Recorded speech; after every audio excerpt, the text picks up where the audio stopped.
Hello प्यारे बच्चों, good morning, Radhe Radhe, सुप्रभात। आप सबका स्वागत है आपके अपने YouTube channel home study point पर। मेरे प्यारे बच्चों, आप लोगों के लिए बहुत ही इंपॉर्टेंट टॉपिक लेके आए हैं। क्या करते हैं बच्चे, इन्हें बार बार रटते हैं मगर रटते रहते हैं, रट लेते हैं फिर भूल जाते हैं, रट लेते हैं भूल जाते हैं, समझने का प्रयास नहीं करते हैं, रट्टू तोता बने रहते हैं, तोते जैसे रटते रहते हैं और उन्हें भूलते रहते हैं। देखिए, कोणों के प्रकार मोस्ट इंपोर्टेंट जो 5 हमने कोण लिखे, ये मोस्ट इंपोर्टेंट है, एग्जाम में बहुत बार पूछे जाते हैं, इनसे बहुत ही सवाल बनते हैं, इनसे बहुत ही बहुविकल्पी में सवाल बन जाते हैं और उसका यूज भी होता है। बच्चे क्या करते हैं, उनकी परिभाषा पूछ लेते हैं तो नहीं बता पाते हैं, क्या करते हैं, बस उन्हें रट लेते हैं, बस समझने का प्रयास नहीं करते हैं। तो मेरे प्यारे बच्चों, हम आपको ऐसा एक तरीका बता रहे हैं, इनको कैसे याद करें, कैसे समझें, इनकी परिभाषाएं कैसे याद रखें। तो देखिए, यहां पर कोणों के प्रकार लिख रखे हमने। पहला कोण आपको दिख रहा होगा न्यून कोण। न्यून कोण कितना होता है, 90 अंश से कम जो हो, क्या हो, न्यून कोण 90 अंश से कम होता है, ये बात आपको ध्यान रखना है। जो यानी कि 90 अंश से कम हो वो न्यून कोण कहलाता है। तो देखो, इसको परिभाषा अगर लिखने को आ जाए तो न्यून कोण की परिभाषित कीजिए, कैसे करना है। एक ऐसा कोण जो 0 से बड़ा यानी 0 डिग्री से बड़ा हो और 90 अंश से छोटा या कम मापा का हो, न्यून कोण कहलाता है।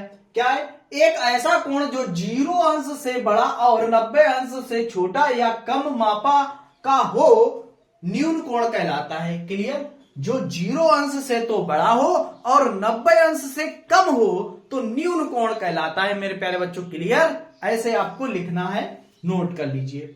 आ जाइए, देखिए समकोण क्या होता है।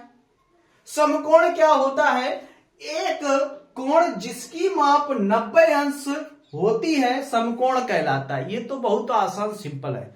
ऐसा कोण जिसका क्या, ऐसा कोण जिसका माप 90 अंश हो, यानी कि 90 अंश होना चाहिए, 90 एंगल का होना चाहिए, समकोण कहलाता है। क्लियर।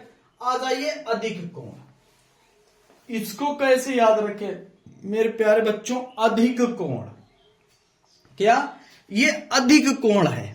अधिक कोण को कैसे याद रखना है, एक कोण, क्या है, एक कोण जिसकी माप 90 अंश से अधिक और 180 अंश से कम हो, अधिक कोण कहलाता है। यानी कि मेरे प्यारे बच्चों, अधिक कोण यानी कि 90 अंश से अधिक होना चाहिए और 180 अंश से कम हो, यानी इनके बीच का हो, तो क्या होता है, अधिक कोण होता है। ये इसकी परिभाषा है। सरल कोण, 180 अंश के दो समकोण क्या होना चाहिए, अधिक कोण, यानी कि समकोण 2 होना चाहिए। 90 अंश और 90 अंश को मिला देंगे, क्या बन जाएगा, सरल कोण बन जाएगा, यानी सीधी रेखा में बनेगा। ये सरल कोण के कोण को सरल कोण कहते हैं। यानी क्या कहते हैं, 2 समकोण होना चाहिए, यानी कि 80 अंश हो जाना चाहिए, 90 अंश के होना चाहिए, तो क्या होता है, सरल कोण होता है। लास्ट 5वां वृत्त कोण, यानी कि वृत्त कोण क्या होता है, एक कोण जिसकी माप 180 अंश से अधिक और 360 अंश से कम हो तो उसे वृत्त कोण कहते हैं। क्या कहते हैं, 180 अंश से अधिक होना चाहिए और 360 अंश से कम होना चाहिए, वो क्या होता है मेरे प्यारे बच्चों, वृत्त कोण होता है। वीडियो आपको कैसी लगी, वीडियो को लाइक और शेयर सब्सक्राइब करना ना भूलें। फिर मिलते हैं नेक्स्ट क्लास के साथ, तब तक के लिए जय हिंद।